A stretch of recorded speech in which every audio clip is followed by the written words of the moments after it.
Hello Amma's വ്ലോഗിലേക്ക് എല്ലാവർക്കും സ്വാഗതം. എല്ലാവർക്കും സുഖമാണെന്ന് വിശ്വസിക്കുന്നു. ഇന്ന് ഞാൻ ഉണ്ടാക്കാൻ പോകുന്നത് ഒരു സോയ ചങ്ക്സ് കറിയാണ്. അതിനായി ഒരു ചട്ടി അടുപ്പത്ത് വെച്ച് അതിലേക്ക് വെളിച്ചെണ്ണ ചേർത്ത് കൊടുത്തിട്ടുണ്ട്. പിന്നീട് 3 സവാള നീളത്തിൽ അരിഞ്ഞത് കൂടി ചേർത്ത് കൊടുക്കാം. ചെറുതാക്കി അരിഞ്ഞതാണ്, കനം കുറച്ച് അരിഞ്ഞതാണ് ചേർത്ത് കൊടുക്കുന്നത്. പിന്നീട് അതിലേക്ക് 3 പച്ചമുളക് നടുകെ ചതച്ചത് കൂടി ഇട്ട് കൊടുക്കാം. കറുവേപ്പില ചേർത്ത് കൊടുത്തിട്ടുണ്ട്. ഒന്ന് മിക്സ് ചെയ്ത് നന്നായിട്ട് ഇളക്കി കൊടുക്കാം. ആവശ്യത്തിനുള്ള ഉപ്പ് കൂടി ചേർത്ത് കൊടുക്കാം.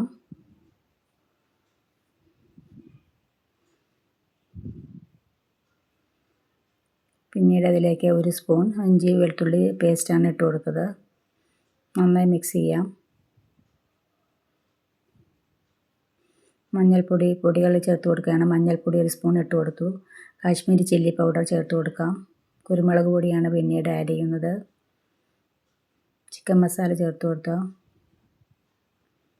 കുറച്ച് ഗരം മസാല കൂടി ചേർത്ത് കൊടുക്കുന്നുണ്ട്. എല്ലാതും കൂടി മിക്സ് ചെയ്ത് നല്ലവണ്ണം ഇളക്കിയെടുക്കാം. പച്ചമണം മാറുന്നവരെ ഒന്ന് ഇളക്കിയെടുക്കാം. അമ്മാസ് വ്ലോഗ് കാണുന്നു എല്ലാവരും ഒന്ന് സപ്പോർട്ട് ചെയ്യാൻ ലൈക്ക് ചെയ്യാനും മറക്കരുത്. നിങ്ങളുടെ ഓരോ സപ്പോർട്ടും എന്നെ മുന്നിലേക്ക് ഉള്ള യാത്രയാണ്. പിന്നീട് അതിലേക്ക് ഒരു തക്കാളി നന്നായി പേസ്റ്റാക്കിയത് കൂടി ചേർത്ത് കൊടുത്തിട്ടുണ്ട്. ഒന്ന് ഇളക്കിയെടുക്കാം.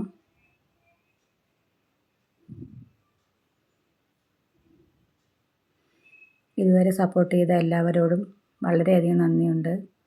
പിന്നീട് അതിലേക്ക് ജാറ് കഴുകിയ വെള്ളം കൂടി കുറച്ച് ഒഴിച്ചു കൊടുക്കുന്നുണ്ട്. പിന്നീട് അതിലേക്ക് വലിയ സോയയാണ് ഞാൻ ചേർത്ത് കൊടുക്കുന്നത്. തിളച്ച വെള്ളത്തിൽ 5 മിനിറ്റ് നേരം കുതിർത്തിയ സോയ ആണ് ഇട്ട് കൊടുത്തത്. പിന്നീട് അതിലേക്ക് ടൊമാറ്റോ സോസ് ആഡ് ചെയ്യുന്നുണ്ട്. സോയ സോസ് കൂടി ആഡ് ചെയ്യാം. ഈ 2 സോസും കൂടി ആഡ് ചെയ്യുമ്പോഴായിരിക്കും ഈ കറിക്ക് പ്രത്യേക ടേസ്റ്റ് കിട്ടുന്നത്. അതിന് വേണ്ടിയാണ് സോസുകൾ ആഡ് ചെയ്യുന്നത്. ഗ്രേവി നന്നായിട്ടൊന്ന് വറ്റിച്ചെടുക്കാം. അതിനുശേഷം മല്ലിയില ചേർത്ത് കൊടുക്കുന്നുണ്ട്. ഗ്രേവിയൊക്കെ കുറുകി വന്നു പാകമായിട്ടുണ്ട്. ഇന്ന് ദോശയുടെ കൂടെ കഴിക്കാനാണ് ഞാനിത് തയ്യാറാക്കിയത്. ദോശയുടെ കൂടെയും ചപ്പാത്തിയുടെ കൂടെയും എന്തിൻ്റെ കൂടെയും കഴിക്കാൻ പറ്റിയ ഒരു കറിയാണ്. ഗ്രേവി നന്നായി വറ്റിച്ചെടുക്കുന്നവർക്ക് അങ്ങനെയാവാം. ഞാൻ പാകത്തിൽ വറ്റിച്ചെടുത്ത് ആണ് തയ്യാറാക്കിയത്. ഇതേപോലെ ഒന്ന് ഉണ്ടാക്കി നോക്കണേ. അഭിപ്രായം കൂടി കമൻറ്റ് ചെയ്യാൻ മറക്കരുതേ.